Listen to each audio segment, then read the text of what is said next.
Jim Klauck, a.k.a. Check-a-Pro Joe, doing what I love doing here on Check-a-Pro Radio, and that is helping you, the homeowner, live a comfortable, healthy, and safe life. So I bring in the best contractors I can find and ask them questions that are asked by you, the listener to the radio program.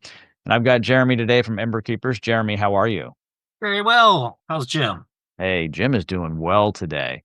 I think you and I are both very blessed because we love what we do. Isn't that true? Yes, sir. If I didn't love what I do, I'd do something else.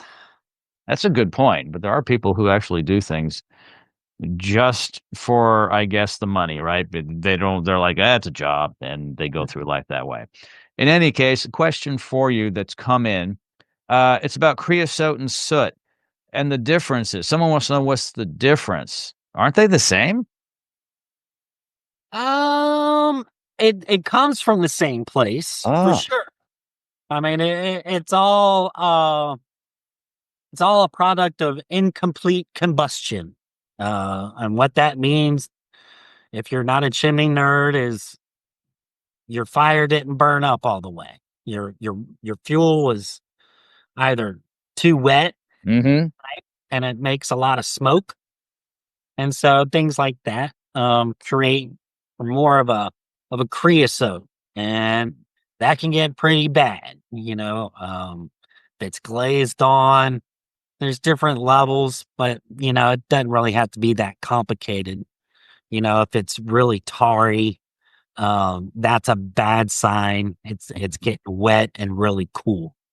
There's also another creosote out there that it's light and fluffy, and that is also a bad sign. That typically means you had a chimney fire in your past. Really? Yeah, because that creosote is already expanded, and so yeah, that's a bad sign. And then soot, is a good sign, Oh, really. okay. So it's really like powdery, not glazed on, easily removed, with mechanical sweeping. I know back in the day, Mary Poppins, you would see them Yeah. with the big brushes. Like, yeah. A lot of the times nowadays, it's all mechanical, and so we got a brush that goes very fast and spins as it goes up the flue, and so it's a very thorough process. And if mechanical can't get the soot off, you would have to upgrade to something else, chemical, to remove the glazed on creosote, and that can be, you know, pretty big expense sometimes. So those are Sure.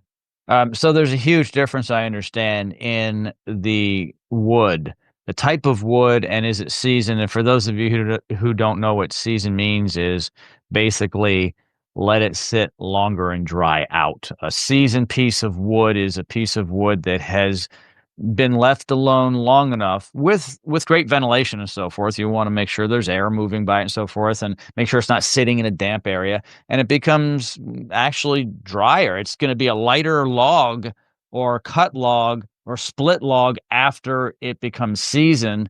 And that can take sometimes as little as 12 months, but often it's recommended for 24 months to sit. And if you're using pine, it's a softer wood.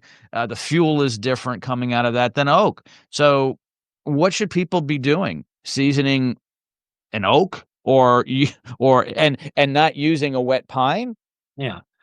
Well, some parts of the country, that's all they have is pine, and so the important thing is how much air is getting to the appliance, whether it's a wood stove, or just a regular fireplace, a factory built fireplace.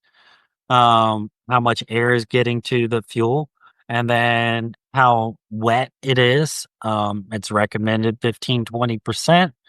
They sell those moisture meters on the internet, where you can just stab the wood and it'll give you a measurement. So it takes the guess out. And you mentioned that, uh, it, it sometimes it feels heavy, Yeah. right? And so what that is all the water left in the wood. Yeah. And so there could be gallons of water and wood if you don't season it stack it, split it, cover it. Yeah. So that And was and a good indication that you have wet wood is this, and a little bubbling coming out. yeah, That's yeah, not good, is it? Now if your fire's hot enough, it'll burn it, but that's when you get the bad creosote and so forth, and a lot of smoke. yeah, and it's really inefficient because you're using all that energy to dry the wood out rather than provide you heat. And Mhm. so you're exactly right. If you see hissing and popping and bubbling at the end of the wood, it's probably not seasoned correct. You're right. Yeah, and, I don't know if I was right on those numbers, but I've heard 24 months is a good time for a lot of wood. What are your thoughts? Well, it depends, it really just depends, Yeah. but easily a year for sure. I like to cut this year for next year. And it depends on a lot of different factors, but that's why I say a moisture meter is a good way to take the guess out of it. Yeah, something else that happens on my property, so I've got a small ranch. We have a lot of trees, literally thousands of trees, and many are hardwood, so that's good. So inevitably, a big branch will fall Yep. from a healthy tree, or the tree will be uprooted and fall, or just crack and fall. And if it's been on the ground now for 6 months and hasn't started to rot, then I already have now some time into my seasoning. So then I can Sure. cut it and split it, and I don't have to wait necessarily a full year, because it started to season just laying there, assuming it didn't get too wet and wasn't in the ground where it begins to rot. Yeah, I mean, of course, you want to get it off the ground and cut it in manageable chunks as quick as possible because that'll help it dry out quicker, of course. And then split, of course. So I've got my chainsaws and my splitter, and so the splitting makes a huge difference. Roughly, nothing more than 2 feet from my splitter, so 24 inches or less, and Yep. split it. And when you split it, manageable pieces that dry a lot faster. Yeah. Cut it, split it, stack it, Yeah, cover it. And that's a good one. covered in A stack. good resource is the EPA has a good website called Burnwise. Mm, And they have a lot of good free resources, even one how to build a wood shed.